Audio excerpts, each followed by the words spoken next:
Well, I'm not here to facilitator. defend that. Reform is not a party of kind of reheated Thatcherism. We're a workers' party. You've got a lot of Thatcherites, innit? I don't know about that, actually. I think people in Reform generally see that the problems of today... This exchange tells you almost everything about where this debate is heading. Steve Rotherham doesn't simply argue that conservative economics failed. He pushes Robert Jenrick into addressing the legacy of Thatcherism itself. What's interesting is that Jenrick doesn't dismiss the criticism outright. Instead, he acknowledges the damage while trying to distance reform from that political tradition. From there, the discussion becomes less about personalities and more about whether 4 decades of economic thinking really delivered for places like Liverpool and the Midlands. I think the country needs change, and I hope that Andy Burnham delivers that. Obviously, for the good of the country, we all want him to succeed. I have to say, I am worried that there isn't really a plan. I read that Andy had asked Keir Starmer to stay on for a bit because he wasn't yet prepared.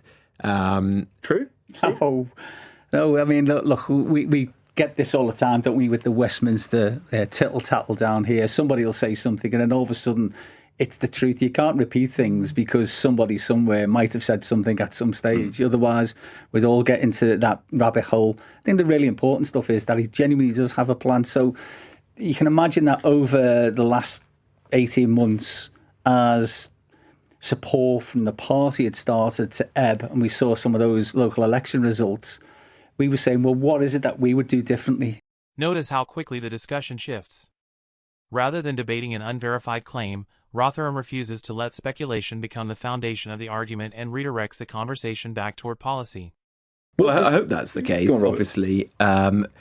It's felt to me to be quite confused. I mean, I'll give you a few examples on energy. You know, if you want to reindustrialise the country, whether that's places like Liverpool or Nottinghamshire I represent, it's very clear you need to get rid of or massively change the approach to net zero, or else you never have a car manufacturing industry, steel making. And yet it sounds like Andy Burnham is going to broadly keep the net zero agenda, although maybe with a different energy secretary to the one that we've just had. If you want to help with the cost of living, you need to bring down working people's taxes. And yet Andy Burnham said there's room for movement on tax, which implies that he's going to increase taxes. And he has been someone who's proposed quite a lot of taxes, you know, a holiday tax, for example, a tax on a car parking space at work. You know, these aren't things that just hurt the rich. These are things that hurt the kind of people that you and I represent, Steve, working people in the Midlands and the North who just don't have any spare money at the moment. Jenrick broadens the debate beyond one policy by linking energy, taxation, and industry together. It creates a clear political challenge, but it also gives Rotherham several specific claims to answer rather than one broad accusation. There won't be anybody in your place, anybody in my area that is against what's called an overnight visitors levy. When you go to abroad, and I'm sure you do, Rob, all the time because you've got great wealth, you don't ever dictate where you're going on the local tax regime. So if you stay in Barcelona, it's not like you're going to say, I'm not going to Barcelona because they charge €8 a night, or I'm not going to Milan because they charge 2, or whatever it is. That's not how it's done. So why would people stop coming to places like the Liverpool City region with the visitor economy we've got and the cultural offer we've got? But how are we going to enhance what we've currently got? We need a funding stream, and that's where the overnight... I'm going to jump in. It sounds a small thing, but it is quite important because it cuts to whether or not Andy Burnham, despite all his years in Manchester doing good work as mayor, really understands how tough it is for people down on the ground. This is where the disagreement becomes much more concrete. Instead of arguing over ideology, they're now debating whether a relatively small local tax is an investment in public services or simply another cost for struggling families. Does he really understand how hard it is? Can Reform really understand it with a multimillionaire leader? Well, I don't. I've never taken the view that understanding issues and having a plan to fix this country is dependent on where you've got to in life. It's not about that. The things that need to be done to get this country back on the track are a sensible energy policy. So we're not impoverishing people with their energy bills and we can actually reindustrialise. It does mean cutting waste so you can bring down people's taxes. And the taxes that should come down first should be for working people, not for the rich or the asset rich. it does mean getting people off welfare and back into work. And that, I think, is going to be one of the central questions for Andy. Does he actually have a plan, and is he able to get it past the Labour backbenchers to get the millions of people who are currently on welfare, or as many of them as possible, back into the workplace? Steve, I haven't heard any solutions to that so far. Steve, what do you take Andy Burnham to mean when he talks about failed neoliberalism? What does that mean? Jenrick tries to move the conversation back onto national priorities. But by framing the issue around welfare and tax, he opens the door for Rotherham to respond with something more difficult to dismiss than theory, an example from local government. For people who aren't policy wonks or engage with that, what's he talking about there?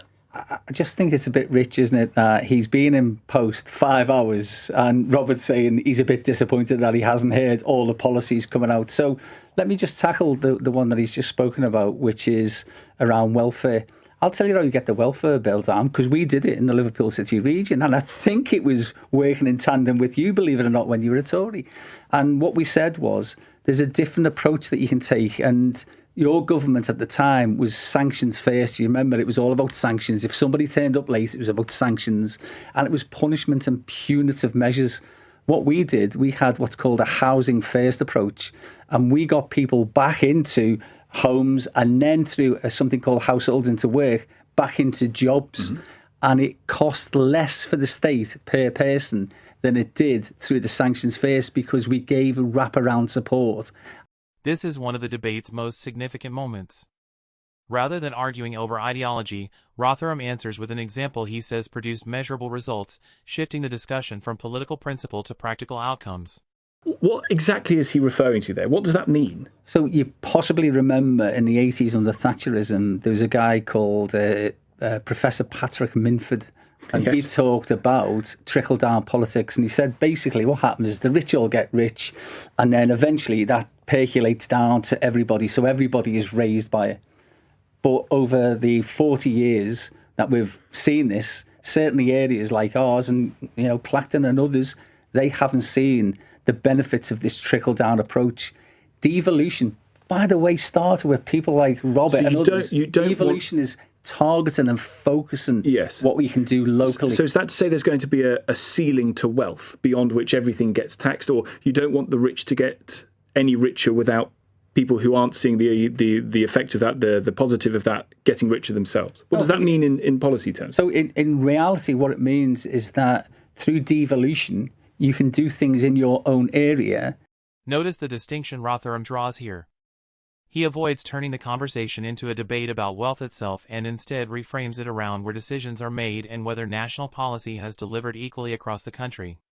Yeah, look, I see merit in mayors. I don't think it's a panacea, and it's not. And it's not, and I'll agree with that. It's not something that the public are particularly clamouring for. And there are good mayors and bad mayors. Some people have done well, and Andy's built a good reputation as a mayor. Don't get me wrong. The things that the country really want to be focused on now are the cost of living, immigration, and crime, as well as delivering decent public services like getting the NHS waiting lists down. So I just want a government that's going to focus relentlessly on those things. And it does feel a bit outdated to be having a conversation about Margaret Thatcher. It's not that, it's not interesting from a sort of historical perspective, but no one under 30 can even remember, who Margaret Thatcher was. She's as distant to a young person as Winston Churchill was to me when I was born. But it's not Thatcher, it's the Thatcherism. It's the approach. It wasn't Margaret Thatcher as the figurehead for it. It was, as I said, about Patrick Minford and others. This is where the debate subtly changes. Jenrick argues the past has become irrelevant, while Rotherham insists the discussion is about whether the economic model created then is still shaping today's problems. Believing that there's no such thing as the state.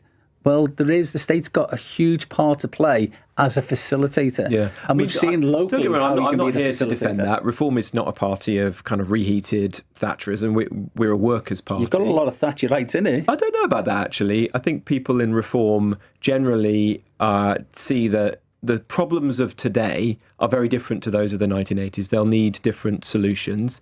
And many of us, myself included, see that whilst Thatcher turned round the economy in some respects, it left deep scars. It did in places, my dad grew up in Manchester, my mum in Liverpool, I grew up in the Black Country. in the 80s, and the heavy industry that had provided pride and purpose to that community was almost all lost during that time. And North Nottinghamshire I represent today is very much the same. So, Reform is not a party of just trying to go back to the 80s and wrap ourselves in the clothing of Margaret Thatcher. That's the Tory party, really. Ironically, this is where the disagreement narrows rather than widens. Jenrick rejects the Thatcher label, yet also accepts that many communities were left behind, leading the debate focused on what should replace that model. What makes this exchange interesting isn't that either side produced a dramatic knockout moment. It's that they approached the same question from completely different directions. Robert Jenrick consistently tried to bring the conversation back to present-day pressures like tax, energy costs, immigration, and welfare. Steve Rotherham, on the other hand, argued that those pressures can't be separated from the economic choices made over several decades. The most revealing moments came when the debate moved beyond party slogans. On welfare, Rotherham didn't simply argue that sanctions were unfair. He claimed Liverpool achieved better results through a housing-first approach that reduced costs while helping more people back into work. Whether viewers agree with that model or not, it was a concrete example rather than an abstract promise. The discussion around Thatcherism followed a similar pattern. Jenrick understandably tried to distance reform from being portrayed as a continuation of 1980s conservatism, but he also acknowledged that many industrial communities suffered lasting damage during that period. That admission made it harder to dismiss Rotherham's broader criticism outright. Instead, the debate became less about defending the past and more about deciding what kind of economic model should guide the future. Ultimately, neither speaker abandoned their core position. But Rotherham was often able to pull the conversation away from political messaging and towards specific examples of local policy, while Jenrick focused on challenging whether those examples could translate into national government. That's why this discussion felt more substantive than many television debates. It wasn't simply about who landed the sharper line. It was about competing explanations for why parts of Britain still feel economically left behind, and what should be done about it next. What did you make of this exchange? Did Steve Rotherham successfully challenge the legacy of decades of conservative economic thinking, or did Robert Jenrick make the stronger case for focusing on today's priorities instead? Let me know your thoughts in the comments below. And if you enjoyed this breakdown, don't forget to like, subscribe, and turn on notifications so you don't miss future political analysis.